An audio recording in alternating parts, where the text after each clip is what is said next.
Muita dificuldade de defender uma outra. Pelo próprio constituição da psique, pela segurança, porque você tem um status social de destacamento. Quando uma mulher tem um status social superior, significa que ela tem uma capacidade de agregamento, de gravitação de recurso maior do que a coleguinha do lado dela.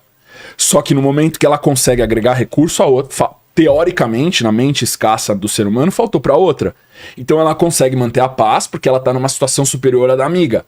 A amizade feminina depende disso aqui. Eu sou sua amiga enquanto você não ameaçar minha posição social. No momento que você começa a chegar e ameaçar minha posição social por qualquer motivo, me gerar instabilidade, você vira minha inimiga jurada de vingança. De modo geral, eu concordo totalmente com você, mas também existe uma questão assim, nós temos muitos problemas quando as mães não formam suas filhas numa boa relação mãe-filha. Sim. Porque a sua primeira grande amiga de uma mulher, né, é a sua mãe. E quando a mãe compete, quando a mãe não vibra com a sua felicidade, quando é uma menina que cresce sem ver a mãe se alegrar com a felicidade dela, dificilmente ela vai confiar que as amigas vão se alegrar com a felicidade dela, dificilmente ela vai conseguir se alegrar com a felicidade da amiga. E isso eu acho que é um dos maiores problemas que as mulheres têm, que os homens já não têm tanto. Os homens têm algumas características que estão ligadas à sexualidade e que unem muito vocês, né? É muito fácil para vocês, com 15 anos de idade, sentarem numa roda cheia de amigos de 15 anos e falarem, pô, velho, descobri aí, cara, tá mó difícil, cara, nasceu cabelo aqui, nasceu cabelo lá, nasceu cabelo aqui, minha voz tá esquisita. E vocês descobrem a sexualidade muito rápido, e a descoberta da sexualidade, ela leva vocês para uma outra perspectiva da vida. Tira a inocência de vocês, vocês passam a ter um olhar sempre desconfiado, o que é importante, é um instinto masculino, tem que ter, é o cara que vai defender, né, tudo. Então, assim, é muito difícil ser homem, né? Muito mais do que ser mulher. As pessoas acham que não, mas é muito mais difícil ser homem do que ser mulher. Eu falo muito para as mulheres sobre isso quando eu digo assim, imagina o que seria você ter um clitóris de 10 centímetros para fora, acordando todo dia olhando para sua cara, né? Nós não temos ideia do que é ser homem. Nós não temos a menor ideia do que é ser homem, porque a gente não consegue imaginar e se colocar no lugar do homem para entender o que é ser homem. Então, assim, é um egoísmo muito grande no universo da mulher. Por isso fica muito difícil a mulher entender a mente masculina. Eu entendo muito rápido isso. Eu olho para vocês todos e entendo todo o processo de vocês. É por isso que eu consigo, às vezes, transitar e ajudar nos aconselhamentos, porque eu acabo entrando muito fácil nesse raciocínio. Vocês têm uma luta muito maior, por exemplo, para se manter em santidade, para se manter em pureza. É exigido de vocês muito mais do que da gente, né? As mulheres acham que elas sofrem mais, mas na verdade não é verdade. O homem, ele tem essa luta toda que você falou para se comprovar, para se afirmar, para ser o macho, para ter valor. Todo esse processo é real. Nós mulheres já não temos tudo isso. Agora, o que está acontecendo com a Terra? Nós estamos vendo a sociedade mudar porque a própria mulher, ela está estragando desde o filho, ela está criando os homens fracos, ela começa estragando o relacionamento desde o início, quando o cara pega na mão dela e ela deixa, na primeira noite, no primeiro jantar. Então, por que eu comecei, né, lá atrás, trabalhar só com as mulheres, com o culto das princesas, só depois de 10 anos que eu comecei a fazer um trabalho para os homens online. Porque é muito mais difícil enfiar na cabeça delas. Assim, tem mulher que já fez as 12 lições, ela já fez assim 10 vezes. Tem mulher agora que ela conseguiu absorver. Por quê? Porque ela fala o seguinte, olha, foram mais de 20 anos eu ouvindo que se eu for difícil, eu perco o pretendente. A sociedade, toda a nossa cultura, e na igreja isso é 10 vezes pior, porque na igreja existe uma idolatria sobre o status de casados. O status de casado é idolatrado na igreja, entendeu? E a própria mulher na igreja, se ela não é casada, ela não tem valor. As mulheres têm medo da outra, que é uma ameaça, né? Que é aquela insegurança, eu tenho um marido. Tá, mas você tem um marido, você tá vivendo um inferno todo dia. Teu marido é um zero à esquerda, você detesta, você não faz sexo, você faz sexo uma vez por semana, obrigada. E você tá com medo de perder o marido. Não faz sentido. Uhum. Então, assim, é muita coisa que a gente vai ver que formou e piorou essa situação da desunião das mulheres, né? Por exemplo, numa roda de uma igreja onde só mulheres estão sentadas relaxadamente, estou falando relaxadamente, não é um motivo de oração, relaxadamente, vamos sentar e ter comunhão, é questão de minutos ou às vezes ali 50 minutos, 1 hora, para começar a se falar dos maridos. E é comum a reclamação. Começar a ver, porque quase ninguém quer fazer terapia, quase ninguém tem para quem contar. E é comum começar uma reclamação conjunta dos seus casamentos. Se tem entre ali 15 mulheres, uma que é feliz, essa tem que ficar de boca fechada. Porque se ela falar que ela é feliz, o que acontece? Ela começa a ser a excluída. Pois ela não compartilha das mesmas dores e ela tá querendo se aparecer.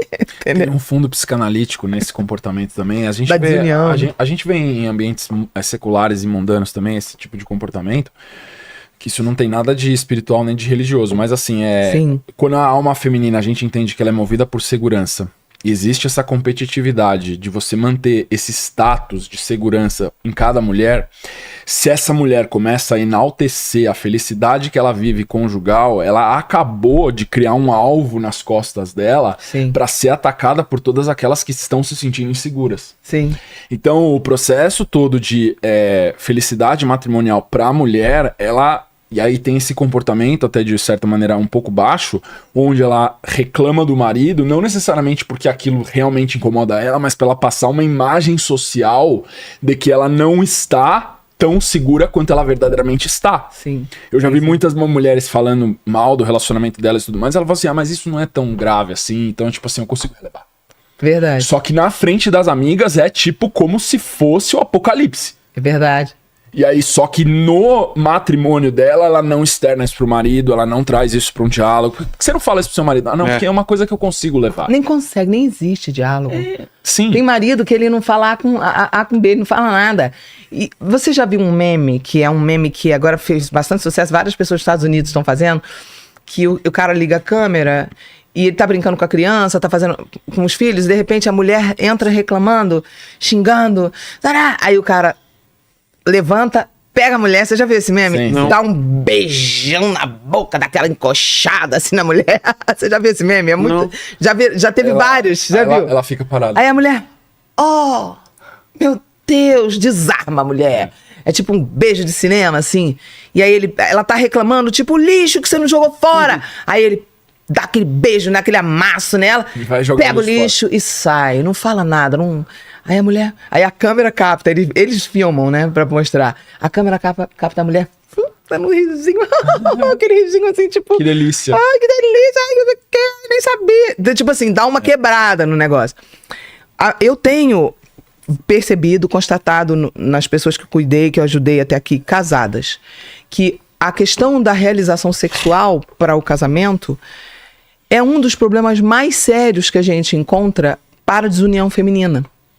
Porque o homem, desde muito cedo, ele compartilha com os amigos disso, dessa realização sexual. É muito fácil para vocês a realização sexual. E para a mulher é um desafio essa realização. E não é falado, não é ministrado, não é ensinado. E quanto mais fácil ela é para o cara, menos ele vai se importar com essa questão da realização sexual da mulher. O que eu costumo ver em todos os casos que eu estudei, que eu analisei, que eu cuidei, é que todos os casamentos que o cara ralou muito para fazer sexo, ele se torna um parceiro sexual extremamente dedicado. E todos aqueles que foi muito fácil, que a mulher liberou logo, que foi tudo muito fácil, ele se torna muito encostado, acomodado. Por quê? Porque foi muito fácil e não há um estímulo para ele, não é interessante para ele correr atrás. Entendeu? Não existe amizade, porque quando existe amizade você se importa, você quer que o outro se realize, que a outra pessoa se realize. Tanto a mulher quer com o cara com a mulher. E daí você tem uma série de problemas, porque também daí vem a perda da admiração da mulher. Quando a mulher perde a admiração, ela cria uma birra inconsciente, ela não quer liberar pro marido sexo. No namoro era aquele fogo, aquela pegação que tinha que ficar orando para não cair. Aí casou, agora ela corre do marido, não quer fazer sexo com o marido. Certa vez eu estava num gabinete pastoral, atendendo numa igreja que eu cuidei, e junto de mim a pastora da igreja. Eu estava atendendo uma mulher que ela estava falando, eu uso o sexo como barganha dentro do meu casamento. Putz. E eu comecei a confrontar ela pesado. Falei, o tempo já acabou para você não fazer sexo. O seu tempo de não fazer antes de casar, teu nome é não. Depois você casa, seu nome agora é sim. Porque agora o único jeito de mudar as coisas é fazendo. Não é tirando. Antes é tirando, agora é fazendo. A pastora do meu lado falou, não concordo. Aí eu tomei um susto. Aí servindo, ele estava trabalhando de graça, ajudando ela, cuidar da ovelha dela. Aí eu falei, não concorda? Ela falou, não, porque eu não faço sexo todo dia com meu marido. Aí eu já gelei, eu falei, aí eu conhecia ela e o marido, aquele cara saradão, testosterona lá em cima. Não era gordinho, barrigudo, era o cara todo esporte. Eu olhei e pensei, putz, esse homem tá sofrendo pra caramba. Ela ainda bonitona, assim, aí eu falei, você não faz sexo todo dia com seu marido? Por quê? Aí ela, não, porque se deixar ele quer todo dia. A gente combinou, a gente chegou num acordo dia sim, dia não. Aí veio na boca, mas não podia fazer isso. Desmoralizaram na frente da ovelha dela. Mas veio aqui na boca, sabe? A boca chega treme pra falar. Que era pra dizer, puto, deve ser muito ruim, hein? Pra tu ter que negociar. Quer dizer, isso é muito grave. Porque isso, quando chega na roda, uma que tá super suprida sexualmente, super realizada, super feliz, o semblante da mulher é outro quando ela é realizada sexualmente. Então, ela tá plena, ela tá resolvida, porque quando Deus criou o sexo, quando Deus criou o orgasmo sexual, ele criou para aliviar as tensões, ajustar emocionalmente, espiritualmente, você se torna um no momento do orgasmo. O orgasmo do homem dura 3 segundos, da mulher chega a durar 5, porque Deus teve misericórdia, né? Deus teve misericórdia da mulher. Então o que acontece? No momento do orgasmo, os dois corpos espirituais se unem e se tornam um. Por isso que é tão sério o sexo, porque se o cara tiver um espírito, não sei das quantas, entra pra dentro da mulher.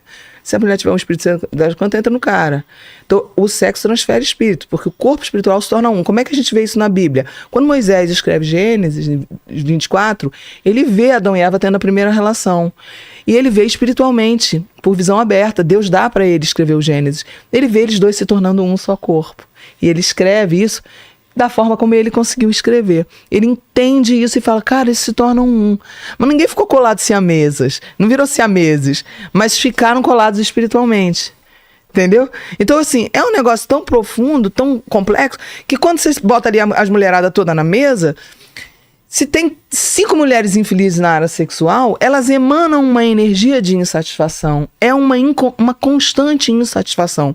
Para vocês, homens, entenderem isso muito fácil, tenta imaginar o que seria você viver, após se casar, 10 anos onde você excita, mas não chega lá.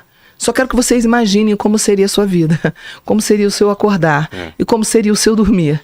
Se você se estimula, dá uma excitação, mas você não pode chegar lá. Não porque você não quer, porque você não consegue. Tenta imaginar como seria. Se você não tivesse mão, não tivesse lugar pra você encostar, não tivesse pra você chegar em lugar nenhum. Você não tem como se relar. É infernal. Então, muitas mulheres, quando estão sentadas a uma mesa, elas estão vivendo esse inferno, que elas não têm absolutamente ninguém para compartilhar, pois, se elas falarem isso dentro de uma igreja, o que vão dizer? Você está endemoniada. Isso é o demônio. Irmã, isso é a sua carne. Não, querida, isso não é demônio nem a sua carne. Você é uma mulher casada. Agora você precisa fazer sexo. Agora você precisa ser suprida sexualmente.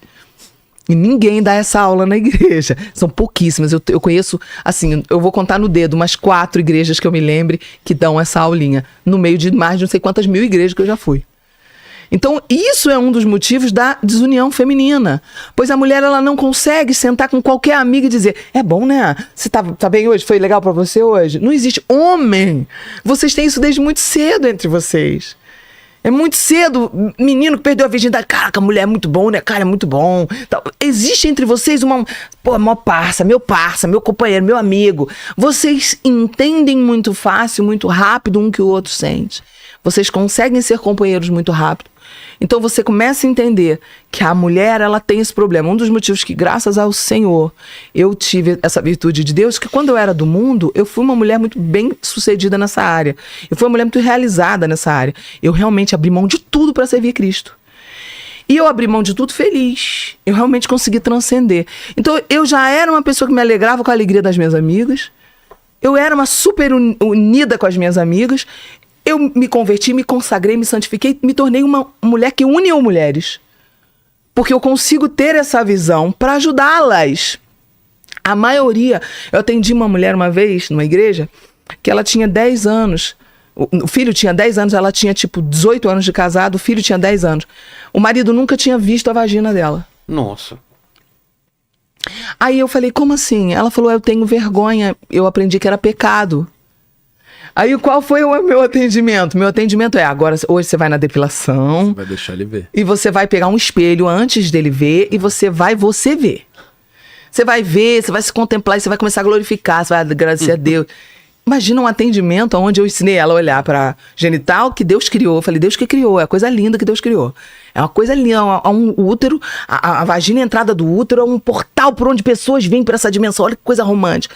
E a mulher chorava copiosamente dentro do gabinete. E se talvez alguém ouvisse aquele gabinete, ia falar, que absurdo esse aconselhamento.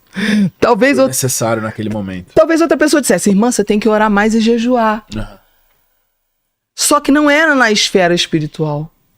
Era na esfera física, era no corpo. Então, eu tenho essa crença, por experiência própria. O fator determinante da desunião das mulheres é a instabilidade da sexualidade feminina. É a dificuldade que a mulher tem em se realizar na área sexual. As mulheres não são unidas, porque as mulheres invejam isso umas nas outras. Elas se irritam. E até uma questão energética, porque a vibração de uma mulher insatisfeita, como você falou, é infernal. E ela emana essa energia, uma energia de carrancuda, reclamona. Tanto que quando o cara ali no meme pegou a mulher e deu aquela encoxada, o que ele tá falando? Hoje tem. Ele tá dizendo isso pra ela. Ele tá dizendo, qual é teu problema, mulher? Deixa eu resolver teu problema. É isso que ele tá falando naquela energia masculina dele. E a mulher, quando ela sente que vai resolver, ela... Ai, graças a Deus. Tem até um filme, que é um filme B, assim, chamado Histeria, que conta a história real, esse filme. Conta a história real do médico que criou o primeiro massageador pélvico. Vulgo vibrador. Que, quando ele criou, lógico que o filme é bem lúdico, é bem engraçado, assim, é um filme que faz uma piada, assim, uma coisa bem cômica, porque eles acreditavam que a mulher tinha a doença histeria, que era um furor uterino, onde o útero estava em fúria por não engravidar. E eles acreditavam que para acalmar essa fúria tinha que fazer uma massagem pélvica, na verdade uma massagem clitoriana na mulher. E aí é muito hilário, porque é o consultório ginecológico, com todas as mulheres de todas as idades, inclusive as velhinhas de 80 anos, esperando para serem massageadas pelo médico. Você já assistiu esse filme? Assiste esse filme, chama Histeria. É fantástico esse filme. O filme começa com uma cena, vou dar um pequeno